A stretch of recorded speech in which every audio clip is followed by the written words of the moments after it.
Hello student, today we'll discuss about the reverse Joule, Brighton, or also it is known as a Bell-Coleman cycle. This topic is covered in the unit Refrigeration in Thermal Engineering 2 subject. At the end of this lecture, you will be able to understand the working of reverse Joule, Brighton or Bell-Coleman cycle. Also, you will be able to know the PV and TS diagram of the cycle and to know the COP of the cycle. Now, reverse Joule, Brighton and Bell-Coleman cycle working.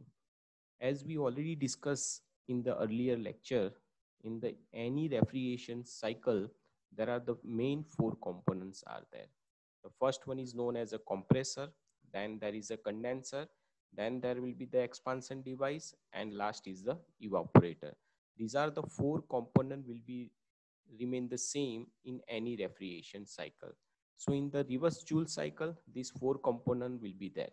But the expansion device is changed, which is known as a expander. There are the different expansion device has been used. Like in the reverse Carnot cycle, we use the turbine. In the Bell-Coleman cycle, we use the expander. Now, in the first is the compression process. In the compression process, the working medium is compressed. Here is important to note that the working medium is air. So in the Bell-Coleman cycle, the air is used as a working medium, or we can say air is a refrigerant. So first is the compressor. So in the compression process, the air is compressed. So its pressure and temperature is increased. When there is a compression process is going on, then there will be the reduction in the volume. So here pressure and temperature is increased, but volume is decreased. After that, this high pressure and high temperature air is goes to the another component which is known as a condenser. Here is condenser is a air cool condenser. So that high pressure and high temperature air is condensed here.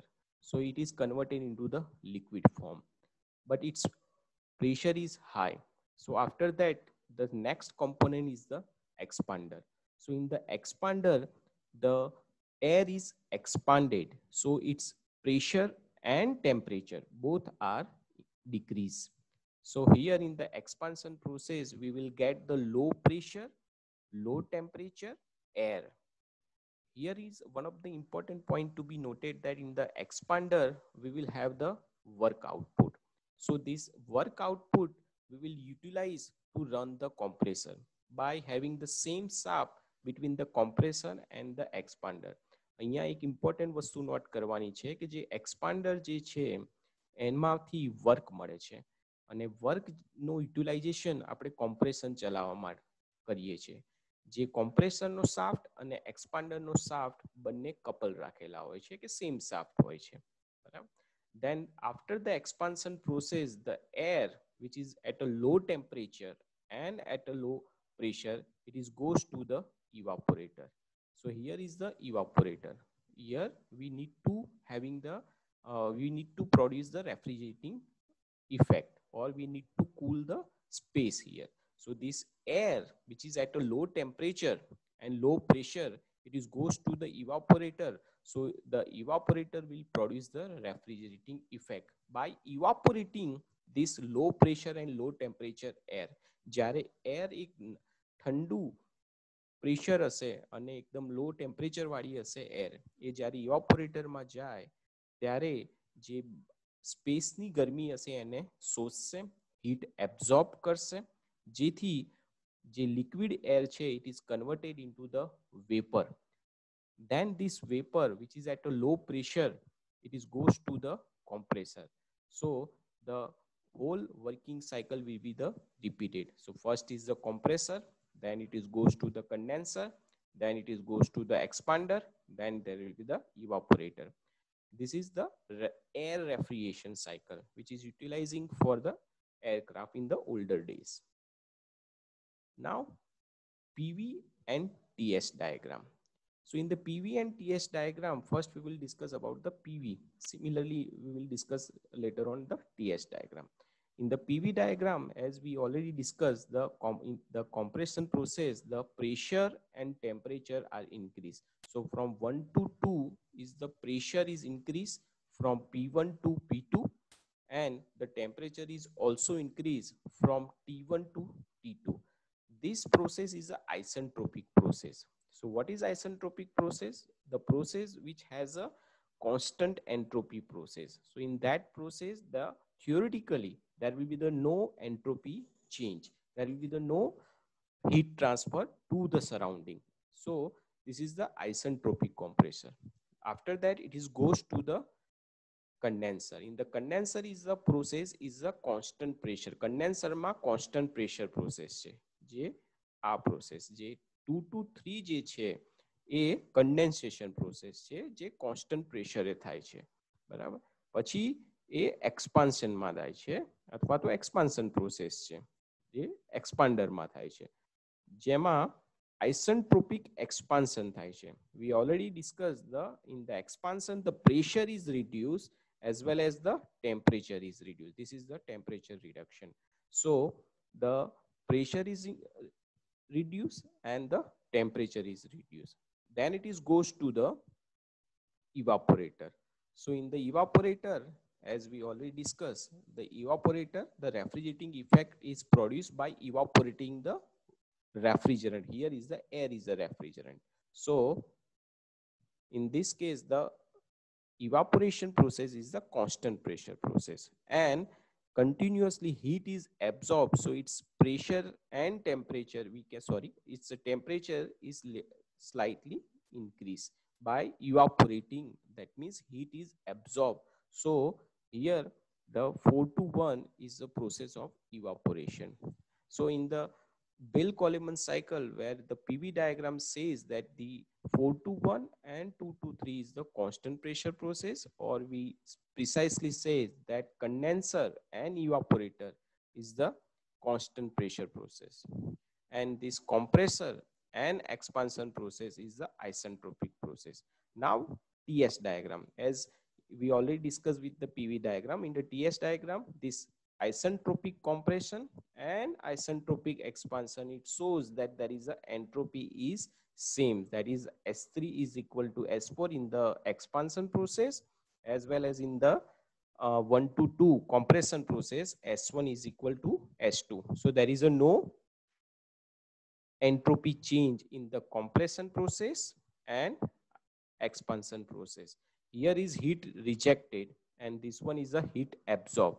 So in the 4 to 1, heat is absorbed, so its temperature is increased from 4 to 1. And in the heat rejected, that means the temperature has been dropped from 2 to 3. So it's a condensation process, and this one is known as a evaporation process. So that is known as a TS diagram, that is a temperature and entropy diagram. Now objective is to find the COP, or to know the COP of the reverse Joule, Brayton or Bell-Coleman cycle. As in the exam, maybe the question may be asked as to explain the reverse Joule, or maybe directly they can ask that is explain the Bell-Coleman cycle. So we need to have the knowledge that reverse Joule, or the another name is a reverse Brayton, or somebody will say only the Brayton, and the popular name is the Bell-Coleman cycle. Exam ma trone naam thi question aayi શકે છે બરાબર. Also there is a example which is based on the Bell-Coleman cycle. So that's why we need to understand what is the COP of the Bell-Coleman cycle. Exam ma Bell-Coleman cycle no example પૂછાઈ શકે છે, એટલે એમાં COP નું calculation આપણને ખબર હોવી જોઈએ. So first is the heat absorbed. As we already discussed in the working, heat absorbed is in the evaporator, is absorbed in the evaporator, as the process in the evaporator is 4 to 1. Similarly here 4 to 1, 4 to 1. So heat is absorbed. So this process is a constant pressure process. 4 to 1, that is the evaporation, and this 2 to 3 is the condensation. Both are the constant pressure process, and our target is to find the COP, and for the COP we need to have the heat absorbed and heat rejected. COP find કરવા માટે heat absorbed અને heat rejected નો amount આપણને ખબર હોવી જોઈએ. તો કઈ બે પ્રોસેસમાં થાય છે? 4 to 1 માં થાય છે અને 2 to 3. તો 4 to 1 એ આપણું evaporation process છે. So heat absorbed in the evaporator, and because of it's a constant pressure process, we need to have the Cp. Cp is the specific heat at a constant pressure, and m is the mass. So mass into Cp, there is a temperature mCp delta T. So temperature is changed from T1 to T4. So T1 minus T4, that is for the evaporation process. So heat absorbed in the evaporator we can write as a TDY principle, that is a mCp T1 minus T4. Similarly, we can write for the heat rejected in the condenser, that is equal to mCp T2 minus T3. Why T2 minus T3? The reason is heat rejected process is the 2 to 3, and T2 is the one of the highest temperature and T3 is the lower temperature for the 2 to 3 process. So we can write T2 minus T3 instead of T3 minus T2. So T2 is the higher value, so we need to have the T2 minus T3 in the case of the 2 to 3 process, that is the condensation process. So heat rejected in the condenser is equal to mCp. Why Cp? Again, because it's a constant process. So evaporator and condenser ma બંને constant pressure થાય છે, જેથી mCp, Cp is specific heat at a constant pressure, and there is a delta T, and there is a temperature change. So T2 minus T3. Now what is COP? COP we already discussed in the earlier lecture.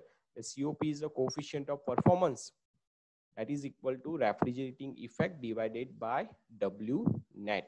So refrigerating effect is where the refrigerating effect is produced in the evaporator. As we in the diagram, we already discussed that compressor, condenser, expander, there is an evaporator, and evaporator will produce the refrigerating effect.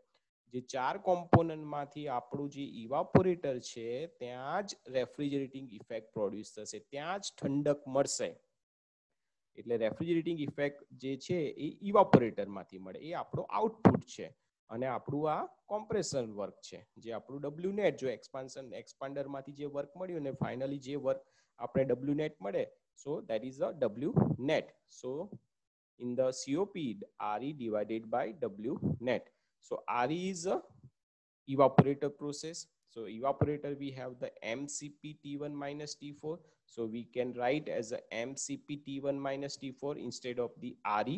That is a process mCp T1 minus T4. Now I need to have the W net, but we have in the cycle heat absorbed, amount of the heat absorbed and amount of the heat rejected. W net હવે calculate કરવા માટે જો આપણી જોડે heat rejected હોય અને heat absorbed હોય, so we can find the W net for any cycle. So W net જો heat absorbed ને heat rejected હોય, તો heat rejected minus heat absorbed કરો તો W net મળી જાય. તો heat rejected, that is mCp T2 minus T3. mCp T2 minus T3, that is a heat rejected, and heat absorbed mCp T1 minus T4. Okay, so in this whole equation mCp is there, here is a mCp and here is a mCp. So mCp will be cancelled out, and we will have the final equation, that is the T1 minus T4 upon T2 minus T3 minus T1 minus T4. So in the COP, if you want to find the COP of Bell-Coleman cycle, or it is also known as a reverse Joule or Brayton cycle, we can have the 4 temperature. 4 temperature जो आपड़ी जोड़े होय, T1, T2, T3 અને T4. जो 4 temperature आपड़ी जोड़े हसे, तो आपने एनो COP Bell-Coleman cycle नो find करी शके by utilizing this equation. Also by utilizing the TDY principle, we can synchronize this equation by having the 3 temperature or by having the 2 temperature to find the COP of the particular Bell-Coleman cycle. So that is all about the reverse Joule, Brayton and Bell-Coleman cycle. In this lecture, we discuss about the working of the Bell-Coleman cycle, its PV and TS diagram, and at the last, we derive the COP of the reverse Joule cycle, or it is also known as Bell-Coleman cycle. Thank you.